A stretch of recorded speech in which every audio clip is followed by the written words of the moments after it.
तो अभी कुमार साहब मुझे ये बताइए कि पेरियार साहब ने जो ब्राह्मणवाद के खिलाफ एक जंग छेड़ी है। सबसे पहली बात यह है कि जब पेरियार साहब ब्राह्मणिज्म के खिलाफ वो बोल रहे हैं तो बहुत लोगों को ये गलतफहमी फैलाई जाती है कि पेरियार जो थे वो हिंदुओं के खिलाफ थे, पेरियार जो थे इस देश के मेजॉरिटी के खिलाफ है। नहीं, ऐसी बातें नहीं है। दरअसल पेरियार जो थे वो सच्चे देशभक्त थे, जो चाह रहे थे कि समाज के अंदर में बराबरी हो। आप भगत सिंह को देख लीजिए, भगत सिंह ने भी अपनी तहरीर में बातें कही है कि मंदिर के अंदर में अगर जानवर दाखिल हो जाए तो जितनी हाय तौबा नहीं मचती है उतना दलित के दाखिल हो जाने से मच जाती है। ये बात बाबा साहब अम्बेडकर ने भी कही है।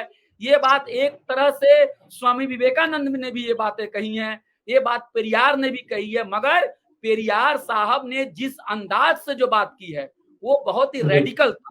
बाकी लोगों ने जो बात कही थी वो बात अहम है, लेकिन जिस हद तक पेरियार साहब जितनी मतलब उनका जो निशाना जितना था, जितना पक्का था और जितनी बड़ी चोट उन्होंने जात पात पे गहरी की वो दूसरे लोग नहीं कर पाए, क्योंकि पेरियार साहब का जो मफाद था वो आला जातों के मफाद को मजबूत करना नहीं था। उनका मफाद तो जो था वो सत्ता हासिल नहीं करना था। उनका मफाद जो था पैसा कमाना नहीं था।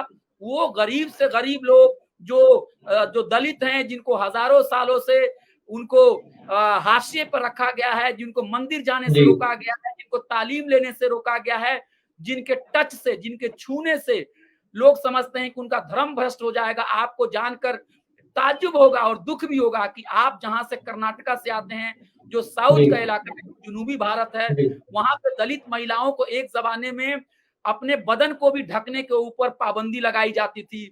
दलित जो लोग जब सड़क चलते थे तो इस तरह का कानून था कि तुम जोर से पहले ही चिल्लाओ ताकि अपर कास्ट लोग बाखबर हो जाएं। कुछ लोग महाराष्ट्र और दीगर इलाकों में अपने गर्दन से झाड़ू भी बांध के चलते थे या झाड़ू लेके चलते थे ताकि जब वो चले तो आखिर दलितों पर ही क्यों जुल्म किया जा रहा है?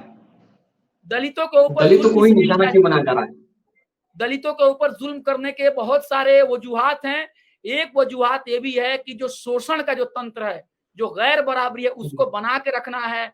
कुछ लोग ही सारे वसाइल पे अपना कब्जा जमा के रखना चाहते हैं और दलितों को जब आप तालीम से दूर रख देते हैं, जब उनको शहरी हुकूक से दूर रख देते हैं, जब उनको मिल्कियत और जब उनको प्रॉपर्टी रखने से आप उनको महरूम कर देते हैं, जब उनको शहरी हुकूक से महरूम कर देते हैं, तो वो सिर्फ एक काम करने वाले रोबोट और मशीन बन जाते हैं।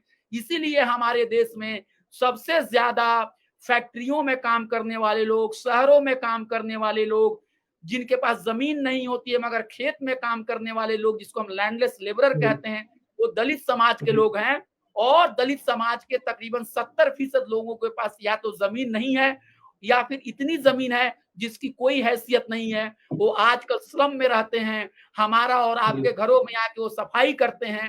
तो भारत के अंदर में सारी गंदगी को साफ करने वाला दलित, भारत के अंदर में सब काम करने वाला दलित, गेहूं पैदा करने वाला दलित, धान पैदा करने वाला दलित, मछली पकड़ने वाला दलित, जानवरों को चारा खिलाने वाला दलित, सब काम फैक्ट्रियों में काम करने वाला दलित।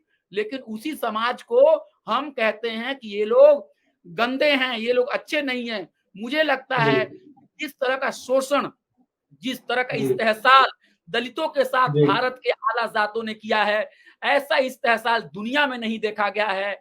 और बाबा साहब अम्बेडकर ने साफ तौर पे कहा कि अगर आप अमेरिका और यूरोप के ममालिक को भी देखो, जहां पे कि काले लोगों के साथ भेदभाव किया गया, लेकिन कम से कम वहां के कुछ लोग ऐसे थे जिन्होंने काले के हुकूक के लिए बात कही, उनके हालात को दुरुस्त करने के लिए आवाज उठाई।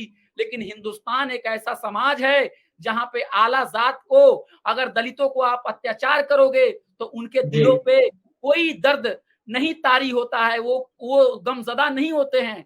मैं सबकी बात नहीं कर रहा हूँ, बहुत सारे अपर कास्ट के लोग बाबा साहब अम्बेडकर की तहरीक में भी थे, बहुत सारे ब्राह्मण, बहुत सारे ऊंची जाति के जो लोग हैं आज भी सामाजिक न्याय की लड़ाई को अहम मानते हैं। लेकिन ज्यादातर जो समाज है हमारा, जिसमें हमारे हिंदू भाई भी हैं, मुसलमान भाई भी हैं, ईसाई भाई हैं, जो कि ऊपर बैठे हुए लोग हैं, जो अपने आप को हाकिम समझते हैं और दूसरे लोगों को कीड़े मकोड़े समझते हैं, वो समझते हैं अरे दलित क्या है, उनको हुकूक देने की क्या जरूरत है, वो तो इसी तरह काम करने वाले लोग हैं। ऐसे लोगों से हमको लड़ना है। अगर मैं मुसलमान हूँ तब भी अगर हमारी जात के अंदर में अगर जो लोग गैर बराबरी करते हैं उनके खिलाफ भी आवाज बुलंद करनी है। अगर मैं ईसाई हूँ तब भी हमारे धर्म के अंदर में जो बुरे लोग हैं उनके खिलाफ आवाज उठानी है। और अगर मैं हिंदू हूँ तब भी हमारे समाज के लोग जो गलत काम कर रहे हैं उनके खिलाफ आवाज बुलंद करनी है।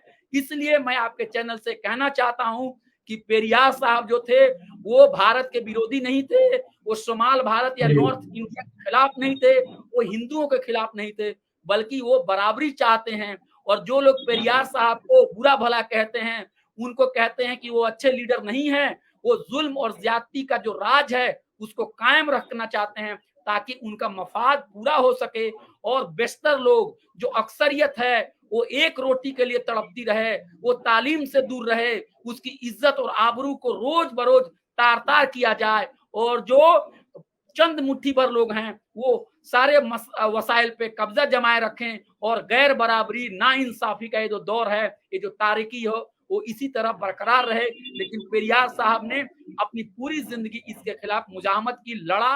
अगर आपने चैनल को सब्सक्राइब नहीं किया है तो जरूर सब्सक्राइब करें, बेल आइकन भी प्रेस करें ताकि खबरें आप तक बर वक्त पहुंच सकें। मजीद अपडेट्स के लिए आप व्हाट्सएप ग्रुप भी ज्वाइन कर सकते हैं, लिंक डिस्क्रिप्शन में मौजूद है।